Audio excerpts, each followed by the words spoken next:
জয় নিত্যানন্দ জয় অদ্বৈত চন্দ্র জয় গৌর ভক্তবৃন্দ ভক্তগোষ্ঠী সহিত গৌরাঙ্গ জয় জয় শুনিলে ভাগবত কথা ভক্তি লাভ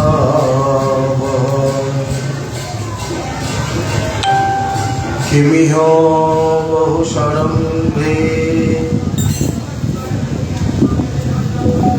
গায়সে তং যদুনা অধিপতে নবগৃহাণাম অগ্রত পুরাণম বিজয় সখ সখীনাম গীয়তাম তৎপ্রসঙ্গ শোভিত কুচরুজস্তে কল্পয়ন্তে ইষ্টমিষ্টাঃ।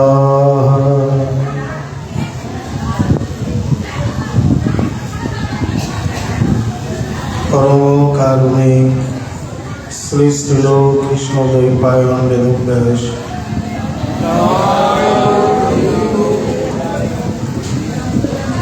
তদীয় অমর মহাগ্রন্থ সর্ববেদান্ত সার শ্রী শ্রী পুরাণ চক্রবর্তী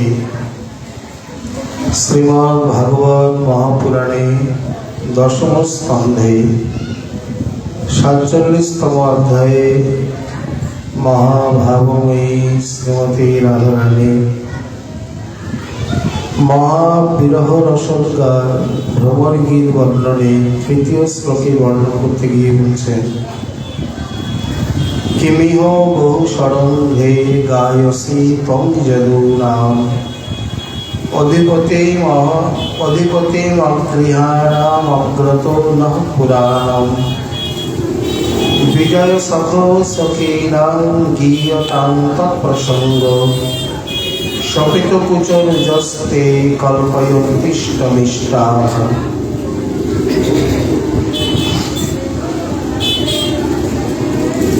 ওরে ষটপদ, ওরে লুব্ধ মুগ্ধ ভ্রমর, তুই এই প্রকার আমরা যে গৃহহীন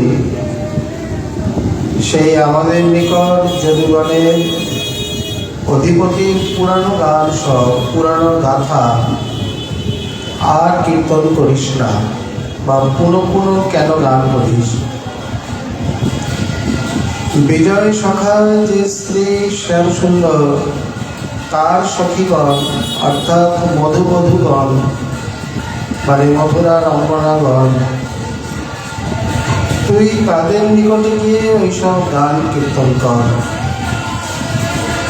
কারণ তোর প্রভুর আলিঙ্গনে তাদের যে কুচপীড়া বা তাদের যে বক্ষপীড়া নাশ হয়েছে, তারাই তোর বাঞ্ছিত বস্তু দান করতে পারে। আমরা কি করবো? আর আমরা দুঃখিনী কাহানিনী। তৃতীয় শ্লোকেতে এসে চিত্রজল্পের তৃতীয় লক্ষণ বিজল্প বা তার লক্ষণ বর্ণন করছেন।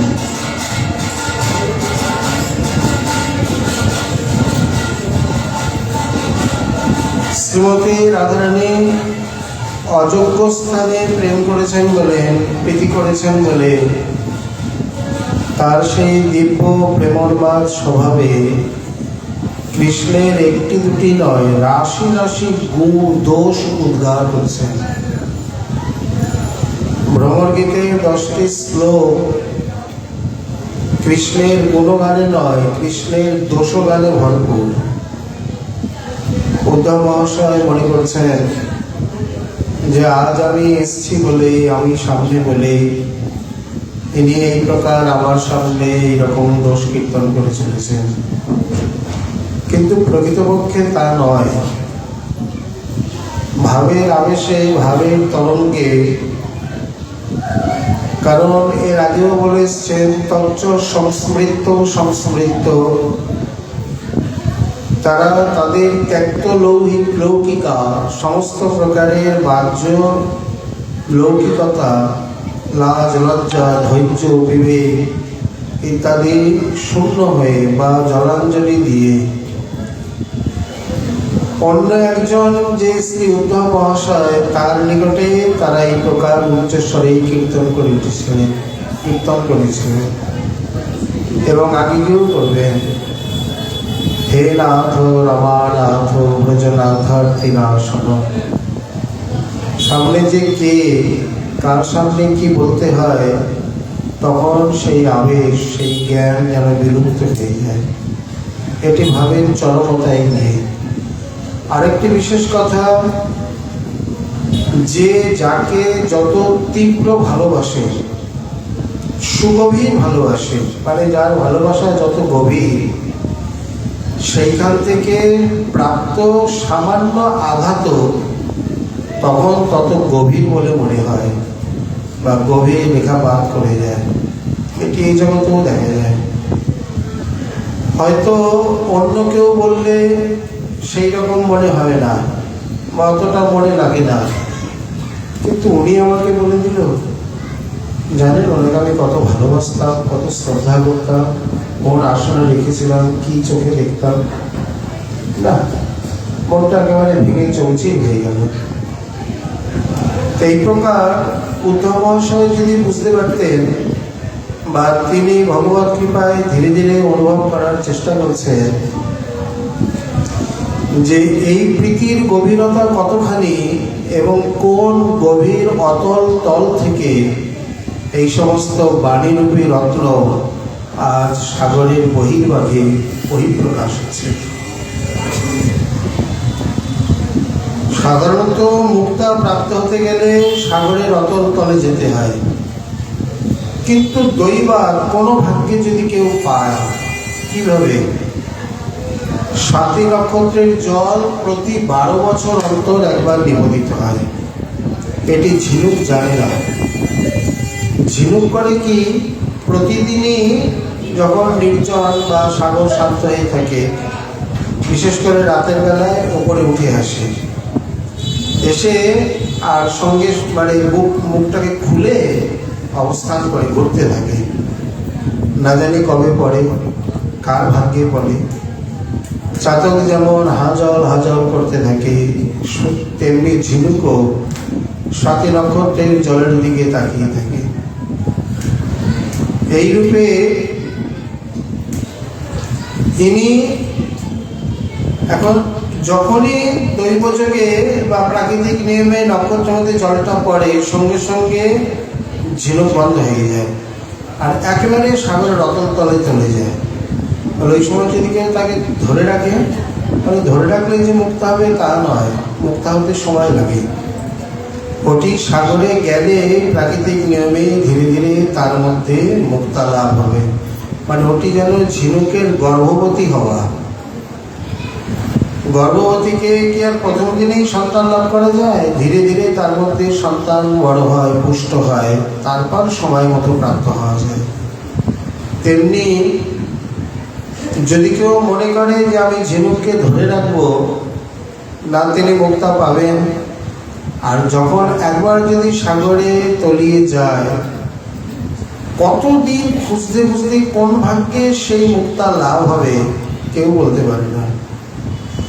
কিন্তু ডুবুরির অন্বেষণ বা তার পরিশ্রম ইত্যাদি দেখে যদি কোনোদিন, যদ্যপ এটা হয় না, তথাপি যদি কোনোদিন তার ভাগ্যে মুক্তা স্বয়ং এসে তার হাতে লাগে বা উপরে সাগরে ভেসে উঠে আবার মুখটাকে খুলে দেয়, তুমি যাকে খুঁজছো এই সেই আমি, দেখে তো, তাহলে তার ভাগ্য, তার আনন্দ, তার উল্লাসের যেমন সীমা থাকে না, তেমনি আজ যে বস্তু কোনোদিন কেউ প্রাপ্ত হয় না, লাভ করা যায় না, এমনকি কেউ অনুসন্ধান পর্যন্ত জানেন না। বাস্তবিক যদি গৌর লীলা বা এই গম্ভীরা লীলা না হতো, তাহলে রাধারানীর মধ্যে যে ভাব বিকার ইত্যাদি, এটি এইখানে এই প্রকার এই কয়েকটা শ্লোকের মধ্যেই আবদ্ধ হয়ে থাকত, এর থেকে বেশি বিস্তার কোনোদিন হতো না, বা গোস্বামী গ্রন্থ যদি প্রকাশ না হতো। আজ এমনভাবে প্রকাশিত হয়েছে, শ্রীমান মহাপ্রভুতে গিয়ে তার বহিঃপ্রকাশ বা তার সম্বন্ধে সাধারণের যেমন কিছু জ্ঞান বা অববোধ ইত্যাদি জাত হয়েছে, তেমনি শ্রী ভগবানও দেখলেন যে এই দুর্লভ বস্তু জগতের জীব কোনোদিনই পাবে না, যার জন্যে আগে থেকেই তিনি পরিকল্পনা করে যোগমায়াকে অবলম্বন করে তাদেরকে বিরহ সাগরে নিবেদিত করে উদ্ধবরূপী দণ্ডদিকে চালিয়ে তার থেকে যে অমৃত উত্থাপন করে আনলেন, উদ্ধব সন্দেশরূপী সেই অমৃতই আমাদের কাছে মহামূল্যবান মণিস্বরূপ, সর্বস্ব স্বরূপ। আগে গিয়ে একটি কথা বলবেন যে এই যে ভক্তের ভজন আকাঙ্ক্ষা বা তীব্র উৎকণ্ঠা, এটি আমার জীবাতু, এতে আমিও কষ্ট পাই, আমার ভক্তও কষ্ট পায় ঠিকই, কিন্তু তথাপি এই কষ্ট আমি নিবারণ করতে পারি না। মানে সদা সর্বদা আমি তার সঙ্গে মিলিত হয়ে থাকবো, তিনি আমার সঙ্গে মিলিত হয়ে থাকবেন, এটি কোনোদিন সম্ভবপর নয়। এর দ্বারা কথাটা যেমন নিদারুণ, কথাটা যেমন বিঘাতক, তেমনি কথাটার মধ্যে তাৎপর্যও রয়েছে। ভক্তিতে, প্রীতিতে বা ভালোবাসাতে বিরহ আসবেই, এটি চিরন্তন রীতি, কি ঊর্ধ্বলোকে কি নিম্নলোকে। এই জন্যে তারা যে হা গোবিন্দ বলে দুফোঁটা চোখের জল ফেলে, এটি যেমন আমারও জীবাতু, তাদেরও একমাত্র জীবাতু, উভয়েরই প্রয়োজন আছে। বিশেষ করে এটি যেন ভক্তির প্রাণ। তো সেই ভাব যখন তীব্র থেকে তীব্রতর হয়, বিশেষ করে এখানে তীব্রতর না বলে যদি আমরা তীব্রতম বলি, কারণ এরপরে তো আর কিছু নেই। পরিপাক শেষ দশায়াম, বিরহে গিয়ে যা মোহন নামে আখ্যায়িত হয়, সেই মোহনেরই চিত্রজল্প উদ্ঘূর্ণা দুই ভেদ, মানে দীপন মাদে, তার মধ্যে এটি চিত্রজল্প। এরপরে তো গোস্বামীগণ আমাদের আর কিছু দেননি, আমরা কি করে বুঝবো, জানবেই বা কি করে। অতএব সর্বোপরি এইভাবে না আছে জগতে কোনো তুলনা, না শ্লোকগুলির মধ্যে আপাত দৃষ্টিতে দেখলে তেমন বিশেষ কিছু ভাব গাম্ভীর্য নেই, খুব বিশেষ ব্যাখ্যা নেই বা মহাচরণ করেননি। কেবল শ্রীজি প্রভু গোপাল চক্ষুতে এর মানে সমর্থনে বা অনুকরণে কিছু কিছু শ্লোক ভাব আমাদের উপহার দিয়ে গেছে। একমাত্র আস্বাদনের অবলম্বনে এই কয়েকটি শ্লোক, এছাড়া তেমন আর কিছুই নেই। কিন্তু তথাপি যদি তাকে সুগভীরভাবে বিচার করা যায়, তাহলে দেখা যাবে যে ভাব সাম্রাজ্যের বিরহ সাগরের এই অত্যুত্তম রত্ন, তার মতো আর কিছু নেই।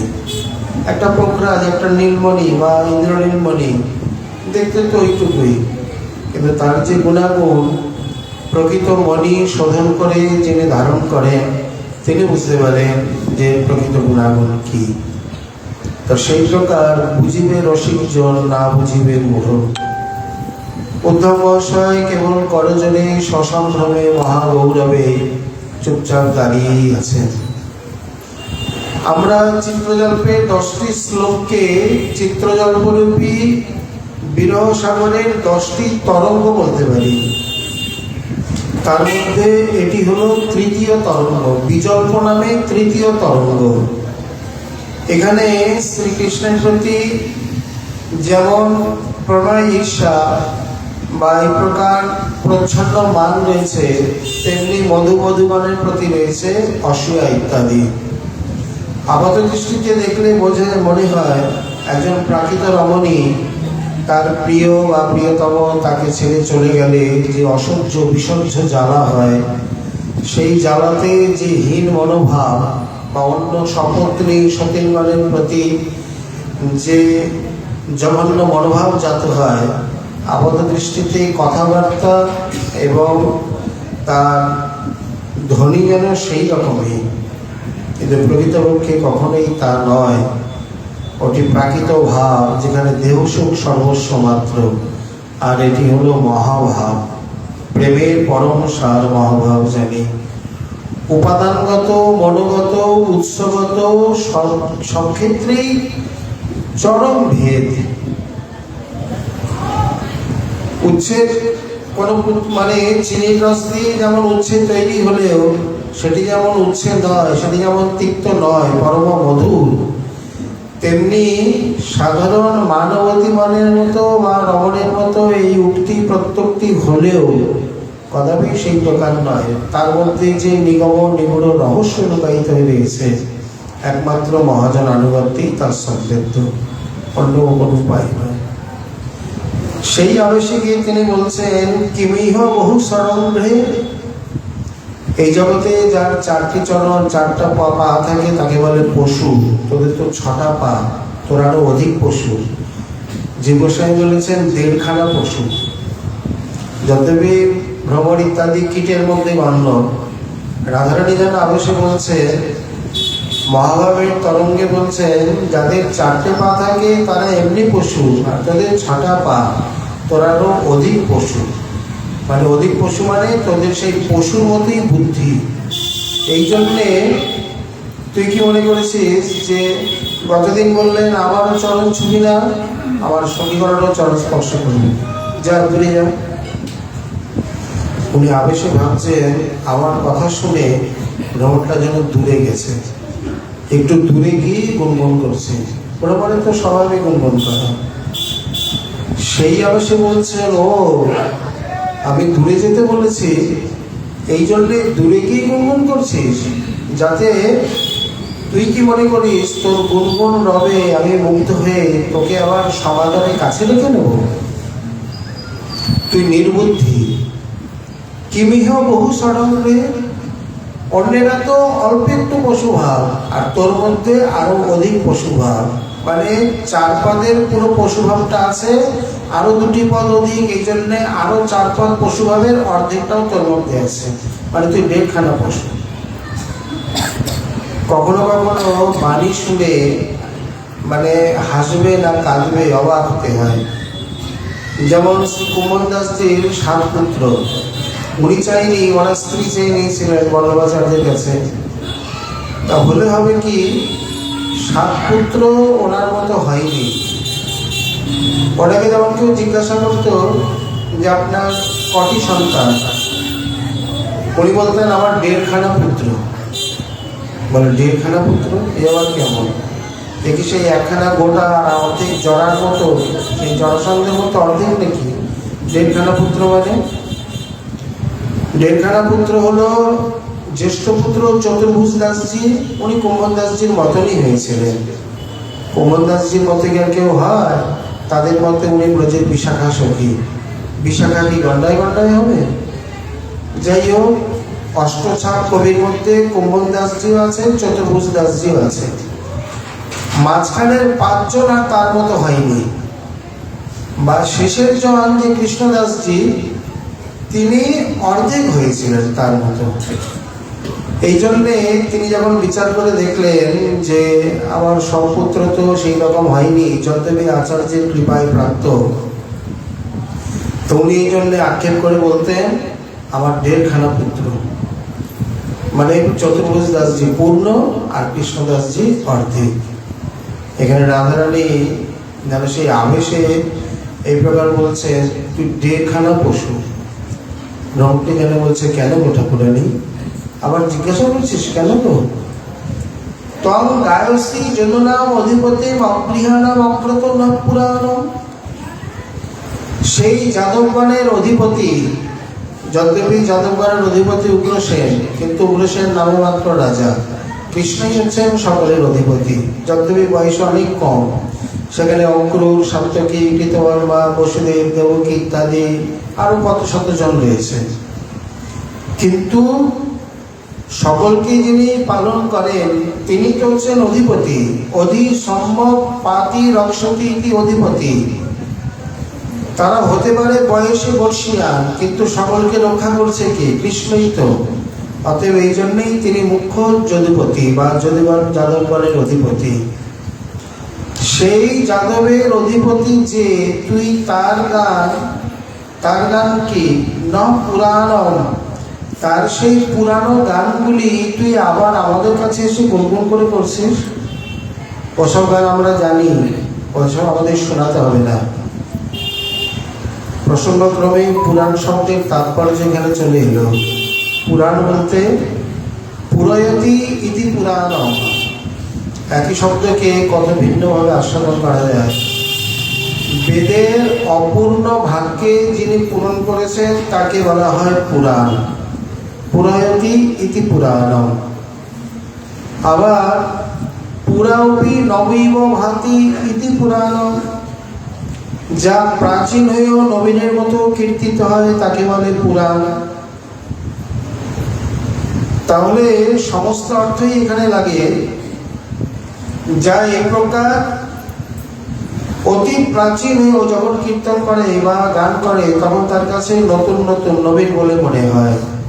অথবা পুরাইব ভাতি পুরায়তি ইতি পুরাণ, তাহলে বেদের অপূর্ণ ভাগকে পূরণ করে বলে তার নাম পুরাণ।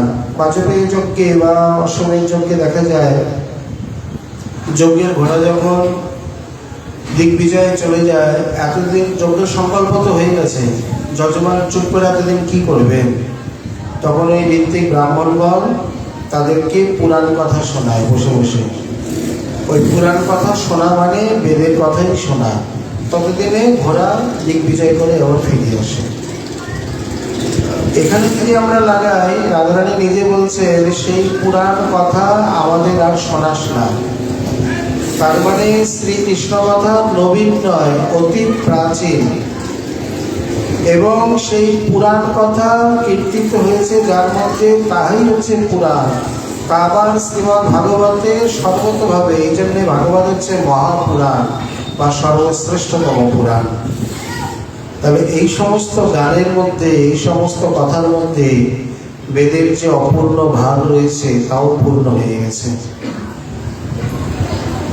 যে গান অতি প্রাচীন হয়েও মহাপ্রভু যেমন বলছেন, ধ্রুবের চরিত্র আর প্রধান চরিত্র শতাবৃত্তি করিয়া প্রভু শোনেন সমহিত। যারা তরল রুচি, যাদের মধ্যে সেই প্রকার রুচির কোনো আশ্বাস নেই বা গভীরতা নেই, তাদের কাছে মনে ওই একই তো কথা, সেই ওই নিতাই গৌর রাধেশ্যাম, ওই একই বারবার ঘুরে ফিরে। কিন্তু এর মধ্যে যে কত শত আস্বাদন রয়েছে, স্বাদু স্বাদু পদে পদে, বলে ওই প্রকার যখন শুনবেন, আস্বাদন করবেন, তখন তিনি বলতে বাধ্য হবেন বা তিনিও সমস্বরে বলে উঠবেন প্রতি পদে পদে কত আস্বাদনে ভরা। তখন মন চাইলেও, জিহ্বা চাইলেও ছাড়তে পারবে না, বদনও ছাড়িতে তাহা নারে। অতএব প্রাচীন হয়েও যাই প্রকার নবীনের ন্যায়, তাই হলো পুরাণ। অথবা এই যে সেই পুরাণ কথা, মধুপতি অগৃহাণাম অগ্রতৌন, শ্রীমতী রাধারানী এই ভ্রমর গীত ছলেতে এমন এমন কিছু তত্ত্ব এবং এমন এমন কিছু আশীর্বাদ সমগ্র জগৎকে করেছেন যা অন্য কোনো গীত আদিতে আমরা দেখি না। আর একটা কথা আমরা জেনে রাখি, ভ্রমর গীতের অন্যতম ফল হলো দ্বন্দ্ব ধর্মা বিনষ্টা। আগে কি বলবে, দ্বন্দ্ব ধর্ম নাশ হয়ে যায়। দ্বন্দ্ব ধর্ম বলতে স্ত্রী পুরুষ, পাপ পুণ্য, সত্য অসত্য, স্বর্গ নরক, দিবা রাত্রি, আলো আধার, এই যে সব জোড়ায় জোড়ায়। কারণ দ্বন্দ্ব কলহে যুগ্মে চ, দ্বন্দ্ব মানে জোড়া, দ্বন্দ্ব মানে ঝগড়া। তাহলে এখানে যুগ্ম শব্দটাকে, অর্থটাকে নেওয়া হয়েছে।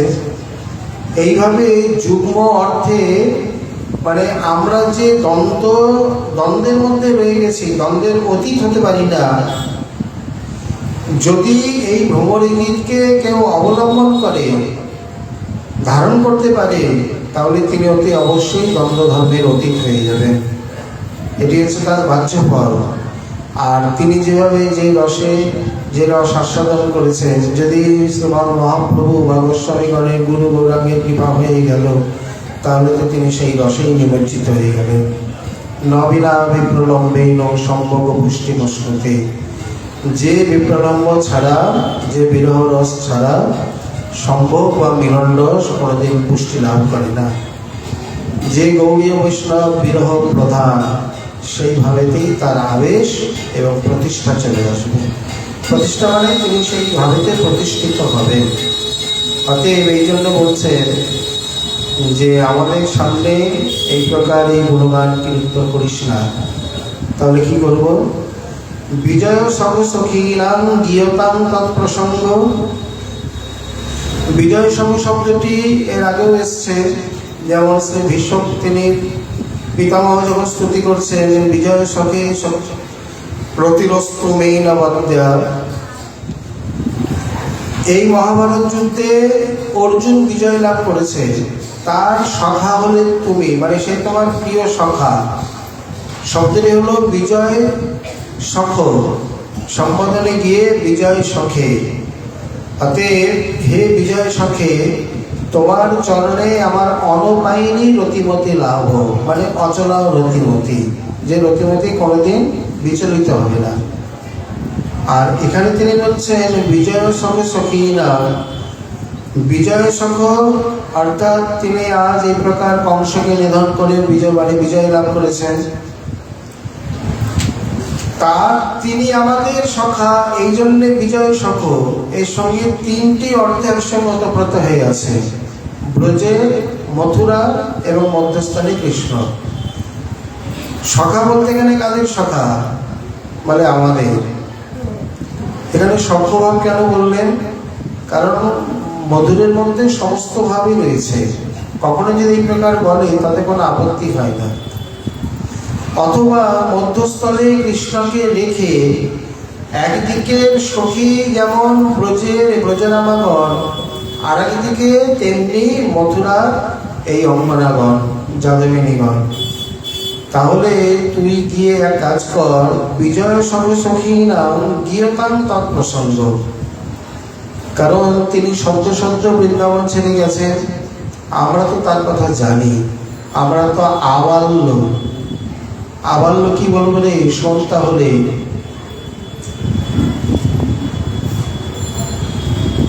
আমি তার রূপ ছাড়া অন্য কোনো রূপ দেখবো না বলে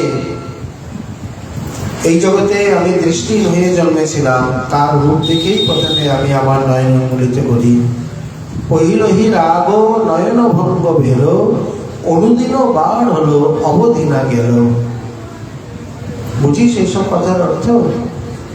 পহিলহি রাগ নয়ন ভঙ্গ ভেল, তিনি দেখলেন আমার প্রিয়া আমাকে না দেখে এই জগতের নিচে দেখবেন না, আমার স্পর্শ না পেয়ে অন্য কিছু স্পর্শ করবেন না, আমাকেই যাওয়া উচিত। উনি আগে প্রকটিত হয়েছেন মা যশোদাকে প্রেরণ করে, তার কোলে ননীর দুলাল হয়ে তিনি গিয়ে উপস্থিত। মা যশোদা কীর্তিদা মায়ের সঙ্গে বার্তালাপে রত, আর তার স্বর্ণপুত্তলিকাকে দেখবেন বলে তিনি হামাগুড়ি দিয়ে চলে গেছেন সীতিকা গিয়ে। গিয়েই বলছে, প্রিয়ে ও তুমি এসেছো? হ্যাঁ, আমি তোমার জন্যই এসেছি। তুমি নয়ন উন্মিলন করবে না? আমিও তো তোমার জন্যই অপেক্ষা করে আছি। আসো, আমার নয়ন উন্মিলন করে দাও। ছোট্ট শিশু তো, ছোট্ট করকমল দিয়ে কি প্রকার সর্বাঙ্গ নীলমণি ইন্দ্রনীলের মতো, আর করতল কোকনদের মতো লাল টুকটুকে। ছোট্ট করতল তো মনে হচ্ছে যেন যমুনার ছোট্ট কোকনদের কলি। লাল পদ্ম ফুলের কলি, সেটাও দেখতে লালই হয়। সাদা পদ্ম ফুল সাদাই হয়, নীল নীলই হয়। কোমল করতলটি মনে হচ্ছে যেন কোকনদের কলি। নীল সাগরে বা নীল যমুনাতে সেই কোকনদের কলি আজ খেলা করছে। এই করবে বলে ধীরে ধীরে যত বড় হবে তত প্রস্ফুটিত হবে। সেই কোমল করপল্লব দিয়ে, সেই কোকনদ কলি দিয়ে তিনি তাকে প্রথম স্পর্শ করে বললেন, এইবার নয়ন মিলন করো। ও কত বড় সতী শিরোমণি, কত বড় সাধ্বী পতিব্রতা, যে তিনি তার পতিকে ছাড়া, তিনি মা ভব, মায়ায়া রাধায়া ধবপতি য স মাধব। মাধব মানে কি? মাধব মানে তো কৃষ্ণ। কেউ কেউ বলেন মায়ায়া মা মানে লক্ষ্মী, মায়ায়া লক্ষ্মা ধব মাধব ইতি নারায়ণ। বলে আপনারা ওই অর্থ করুন, আমরা আমাদের মতো অর্থ করি। মা ইতি মায়ায়া রাধায়া ধব, যিনি রাধারানীর ধব বা পতি তিনি হলেন মাধব। আর মাধবী বলে মাধবস্য প্রিয়া ইতি মাধবী, মাধবের যিনি পত্নী বা প্রিয়া বা প্রেয়সী তিনি হলেন মাধবী। এক শ্রীকৃষ্ণকে নিয়ে এই অর্থ। সর্বপ্রথম এত বড় পাতিব্রত্য, যার পাতিব্রত্য ধর্ম বাঞ্ছে অনুভূতি, তিনি অন্য পুরুষকে দর্শন করবেন? সর্বপ্রথমে এই নয়ন মিলন করে তাকেই দেখলেন। পহিলই রাগ নয়ন ভঙ্গ ভেল, যাবত জন্ম ভোর। এইভাবে তাকে না দেখে কোনোদিন আমি অন্য কিছু দেখিনি। অতএব তুই কি মনে করিস যে আমরা তাকে দেখিনি, আমরা তাকে জানি না, আমরা তার গুণগান করছি না? তুই আমাদের সামনে সে গুণগান করে শোনাবি? আমাদের কাছে এগুলো পুরানো, প্রাচীন। এর দ্বারা আরেকটি তাৎপর্য আমাদের সামনে এসে নিষ্কাশিত হয় যে তাহলে এই সমস্ত কৃষ্ণ গুণগান কীর্তন আগে শ্রীমতী রাধারানী গোপীগণ বা তার প্রিয় পরিকরগণ করে গেছেন, তারপর আমরা তার অধরামৃত স্বরূপ ফেরালভ স্বরূপ তাকে শ্রবণ কীর্তন আস্বাদন করছি। শ্রীপ্রভু খুব সুন্দর লিখেছেন যে ভাগবত শ্রবণে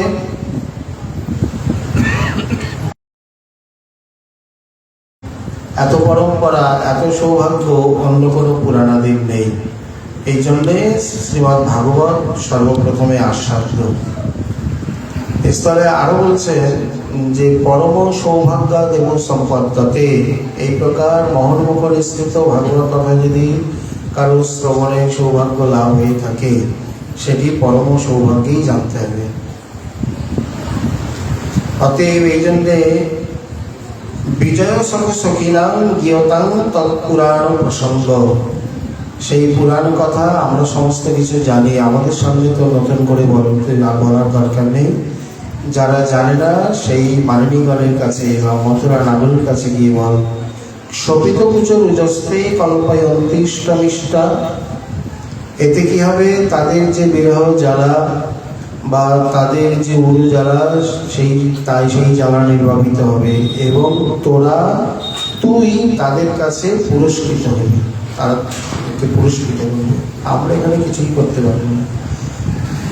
এই স্থলে মনে হচ্ছে যেন সাধারণ কোনো রমণী যেভাবে তিনি অন্য কাউকে দোষারোপ করে বা নিজের পতিকে বা প্রবাসগত প্রিয়কে দোষারোপ করে, ঠিক সেইভাবে কিন্তু দোষজ্ঞার ছলে যে তার গুণগানী হয়ে যাচ্ছে, গুণকীর্তন হয়ে চলেছে, তিনি সেদিকে খেয়াল করেননি। এটি গ্রহণ করছেন শ্রী উদ্ধব এবং তার মতো মহামনীষী রসিকগণ। শ্রীপ্রভু বলছেন য পরপরিষদ হৃদয় জানন ব্যবহার মাতুনতে দেব সকল নির্দিষ্ট পশুরে ব্যান দীপাচ নির্দিষ্ট গানাদিকম অতি কুর্বণ শ্রুতুর যখল নবেত্তি সারস্যম কুক্কুর তুলয়া বুকুন স্বয়ং পরিত নিরস্যেত। মস্ত বড় কথা বলে দিয়েছেন। শোনলে মধু, মূর্খ মধু, কারণ ওই যে যশ দূতমিত্রী স্তমিত্রী, তোর মতো মূর্খ দূত যা, যে সভ্যগণের হৃদয়ে বুঝে ব্যবহার করে তাকে লোকে দেবতা বলে পূজা করে। য পরপরিষদ হৃদয় জানন ব্যবহারম আত্মনাতে দেব সকল নির্দিষ্ট, সে দেবতার মতো পূজিত হয়। আর যে সভ্যগণের হৃদয়ে না বুঝে তার ভাববিরুদ্ধ দান করে, এটি বক্তার অন্যতম গুণ। যিনি শ্রোতার হৃদয় বোঝেন না, তিনি সেখানে যথার্থ বক্তা হতে পারেন না। সেখানে কি হয়? মানুষ হলো সকলে তাকে পশু বলে নির্দেশ করে। একবারে এত দূরে কি বলেছেন শ্রীপ্রভু যে অরসিক বা অপটু ইত্যাদি এরকম বলতে পারতেন, বলছেন না। যারা এই প্রকার ভাববিরুদ্ধ কথা বলে তারা সভ্য সমাজে পশু বলে কীর্তিত হয়।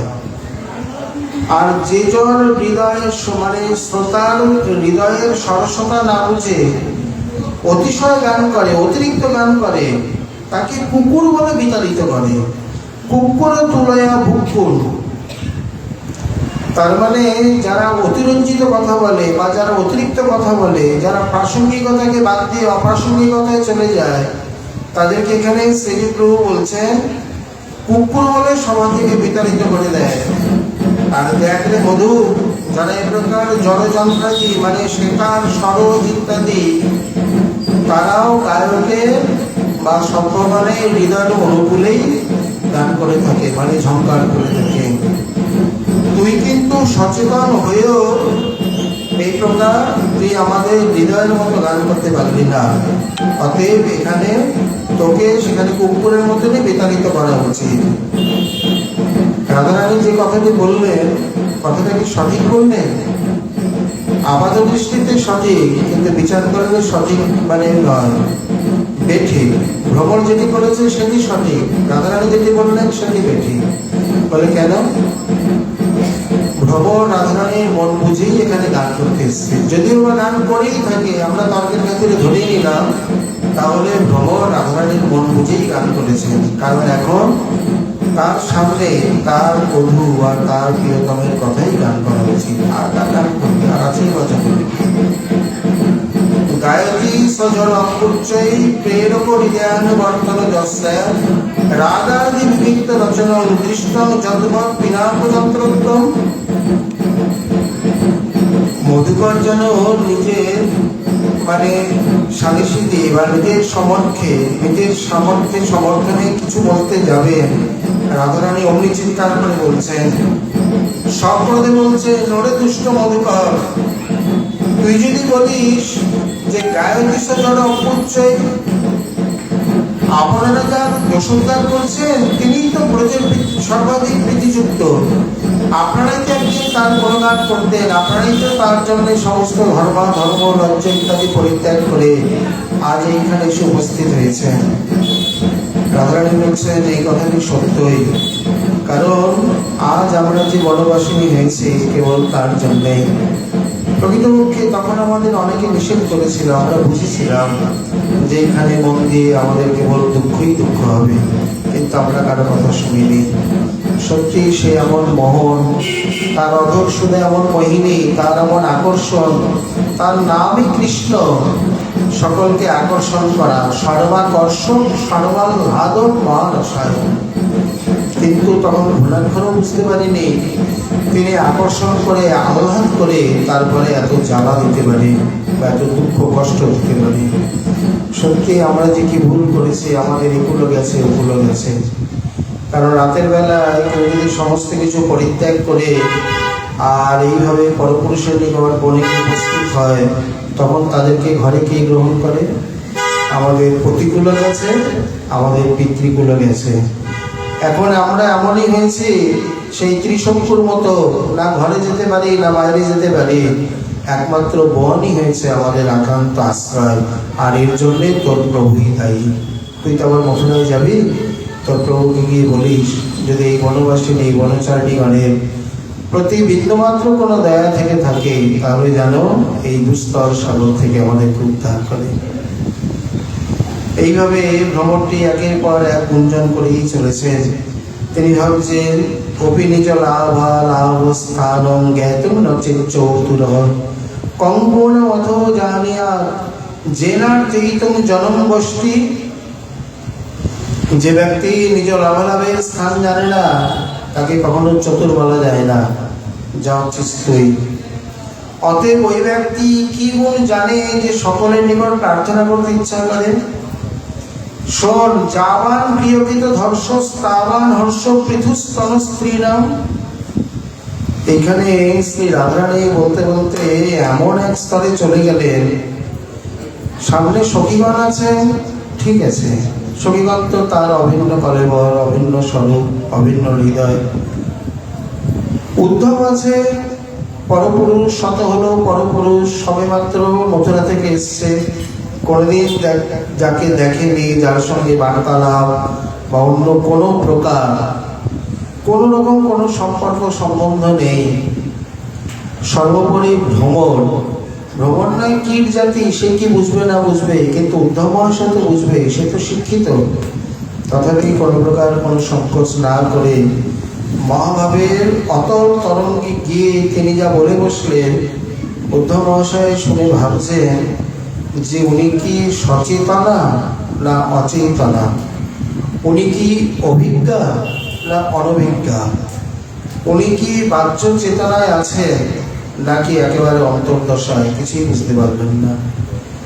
বলছেন, দেখ, যে পরিমাণে প্রিয়জনকৃত ধর্ষ বা প্রাগল্ভ প্রকাশ পায় পৃথুস্থলী রমণীগণের, সেই পরিমাণে হর্ষ বা আনন্দ জন্মে থাকে। তার মানে হঠাৎ করে বলতে বলতে এতক্ষণ পর্যন্ত হয়েছিল প্রচন্ড মানে তার দোষক গান করতে করতে, বিশেষ করে সুরদাসজি ইত্যাদিও যে কথা বলেছে, গোপীকে ভুজকণ্ঠ ধরি বিহরত কুঞ্জন মাহি উধো মহে ব্রজ বিসরত নাই। কুমার বয়স মানে তরুণ বয়সে, কিশোর বয়সে অন্যতম একটি বৈশিষ্ট্য হলো এই বয়সে, এখানে একটা সুন্দর প্রশ্ন রয়েছে যে শ্রী ভগবান যৌবনে কেন পদার্পণ করেননি? 16 বছর থেকে যে যৌবন, 16 বছরে কেউই নয়, 15 বছর 9 মাস ইত্যাদি পর্যন্ত, এখানে প্রথম যৌবন ইত্যাদি বলা হয়েছে ঠিকই, কিন্তু একটা মস্ত বড় প্রশ্ন যে যৌবনটা কেন নেয়নি, কৈশোর বয়সটাকে কেন বেছে নিয়েছে? এর মধ্যে একটা মস্ত বড় তাৎপর্য রয়েছে। কারণ পূর্ণ কৈশোর আর প্রথম যৌবন প্রায় বলে বলতে গেলে একই, মানে একটু ভেদ মাত্র, একটা সূক্ষ্ম গণ্ডি মাত্র রয়েছে। 15 থেকে 16 যে গণ্ডি এই পর্যন্ত, যাকে বর্তমানে আমরা যেমন আমাদের কথায় বলতে গেলে এখন 15 প্লাস এর একটা ভাষা বেরিয়েছে।